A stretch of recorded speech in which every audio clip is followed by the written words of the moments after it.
Hello and welcome to some more of my thoughts, and this one I want to look a little at a tomato. I was inspired by it in my patio. In one of the pot plants, a tomato self-sown, and so I let it grow and we got at least a half a dozen tomatoes from it. However, it's a very good interesting illustration of a number of things. Recently I did some research, and it's an interesting exercise to research the foods that we eat.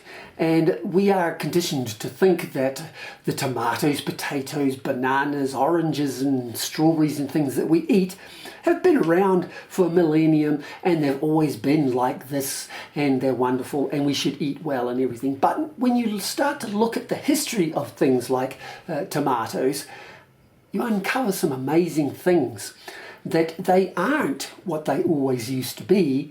They've been hybridized and things. For example, the bananas, if you research the banana wars, the banana we eat you think might come from South America, but the banana that we eat at the moment was actually bred in a glass house in England, of all places. And before that, back at the turn of last century with the banana wars, they were a French variety. And the potato was South American, but we don't eat as many varieties as maybe other countries, even though they come from here. Strawberries were a weird one, and tomatoes were considered poisonous when they first got to Europe. Now the tomato has developed from being a nice, they considered them poisonous to start with, to a staple diet. They've been hybridizing, and the thing with this tomato here has now been a week off the plant, and it was 3 weeks on the plant to get to this color. Now it will never get more redder than this, because they've hybridized them until they're, I won't say useless, but almost that way. They did some surveys in the 60s of the nutrients in fruits and vegetables, all the common ones, and wrote them down. Recently I watched a video where they went through the same exercise of measuring all of the nutrients in all the most common fruits and vegetables, compared them to the table done back in the 60s, and they found that the majority of the fruits and vegetables that we are eating now have sometimes even less than half of the nutrient levels in them, because of the breeding that they have. They're bigger, they look all nice, and they seem to be better fruits than they used to be. Bigger, shiner, smoother, colour, all those sorts of things, when in actual fact their nutritional value is less, and even sometimes more than half less than they had before. The tomato is one of those examples.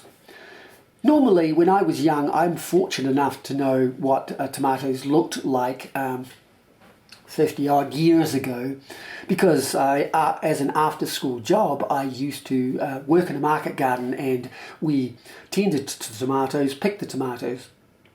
The tomatoes that we picked, they would just start turning orange, and you had approximately 3 days to get them to market and sold, because they would go off.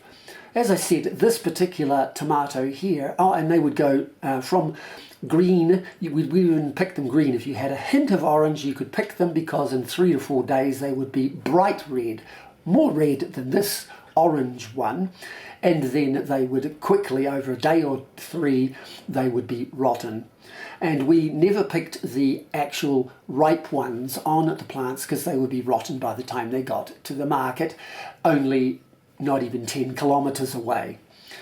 Nowadays they are grown and transported a long distance, and these hybrids here have probably half of the nutritional value than before, because instead of, as soon as this started turning slightly yellow and orange, it should have been 3 days and I could pick it. But you can go for 3 weeks and it won't get any more than that. In fact, this one here is still a bit yellowy on some patches, because it will never go red. And then after 3 weeks leaving it on the plant, instead of 1 day, 2 days, once it starts going orange, I can then leave this for up to 3 weeks off the plant before they will start to go rotten. Now that has been purposefully bred into the tomatoes. What they did was they crossed a mutant plant that stayed green and never matured. So they crossed that so that these tomatoes won't ripen fully, they never will, and they will sit on the shelf and give you 3 weeks to get them to your market and sit on your supermarket shelf for up to 3 weeks before they start going off instead of 3 days. Now the cost of having that luxury of having them sit on the shelf and transport is they never fully ripen. And when they never fully ripen, the final stages of a plant ripening is to load that fruit with a lot of nutrients that the seeds need to grow and make this fruit enticing for animals to eat and transport the seeds. So the last stages of maturity is to cram pack this fruit with nutrients. So if it never actually fully ripens, it never gets its full quota of nutrients. Now, because they will not fully ripen and don't have all the nutrients that they need, they're never soft like they used to be, and they never taste with such a flavour as they used to. I remember those really delicious tomatoes. These ones are tasteless, and they're solid, and they just don't have the nutrients. Tasteless, solid, and no nutrients. So I thought I'd show you that.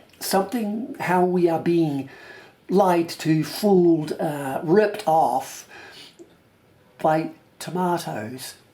Tomatoes that can go from being slightly orange to start to go off in about a month instead of 3 days, but with less than half the nutrient value.